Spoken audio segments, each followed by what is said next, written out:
আসসালামু আলাইকুম। Doctor service বিডির পক্ষ থেকে সবাইকে স্বাগত। আজকে কথা বলবো আমাদের নিয়মিত গর্ভকালীন স্বাস্থ্যবার্তা নিয়ে। আমার আজকের টপিক হচ্ছে গর্ভাবস্থা ডায়াবেটিস অথবা যাকে জেস্টেশনাল ডায়াবেটিস মেলাটাস বলি। আমি ডাক্তার শারমিন সুলতানার সাথেই নিয়মিত চেম্বার করছি ল্যাবে ডায়াগনস্টিক লিমিটেড, লক্ষ্মীপুর, রাজশাহীতে।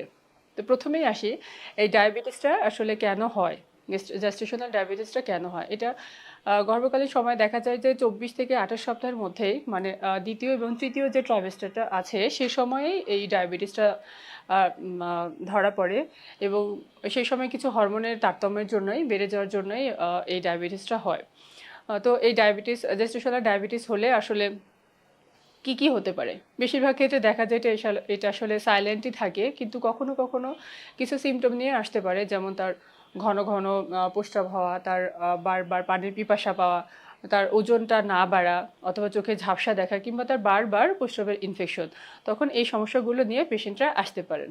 সেক্ষেত্রে দেরি না করে সঙ্গে সঙ্গে আমরা ব্লাড সুগারটা টেস্ট করে এটা নিয়ে তাকে একটা ডায়াগনোসিস করে ফেলতে পারি যে তার জেস্টেশনাল ডায়াবেটিস মেলাটাস হয়েছে।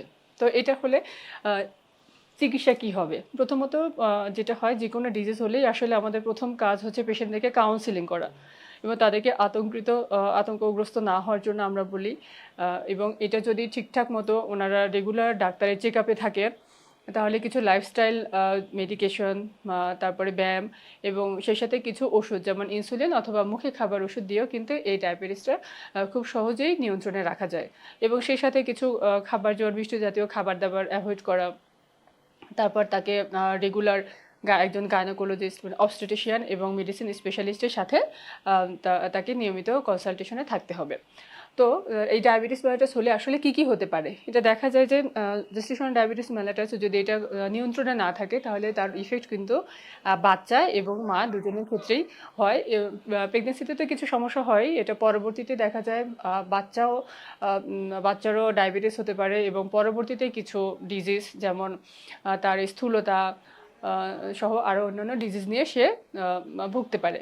তো এই ডায়াবেটিস আসলে কাদের বেশি হয়? দেখা যায় যে যাদের বয়সটা একটু বেশি, মানে 30-এর বেশি, কারো ফ্যামিলি হিস্ট্রি রয়েছে যে তাদের ডায়াবেটিস ছিল, বাবা মা অথবা ভাই বোন। এরপরে তাদের যদি প্রিভিয়াস প্রেগনেন্সিতে দেখা যায় যে হয়তো 4 কেজি বা তার চেয়ে বেশি ওজনের বাচ্চা জন্মের হিস্ট্রি আছে, কারো ওজন বেশি, এই ধরনের মানুষেরাই দেখা যায় যে ডায়াবেটিস মেলাটাসের ঝুঁকিতে থাকে।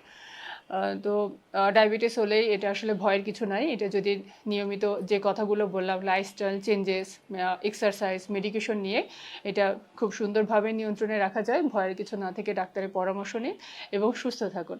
ডক্টর সার্ভিস বিডির প্রোগ্রামে আজ এই পর্যন্তই। পরবর্তীতে আবার কথা হবে অন্য কোনো টপিক নিয়ে। সে পর্যন্ত সবাই সুস্থ থাকবেন, ভালো থাকবেন। আল্লাহ হাফেজ।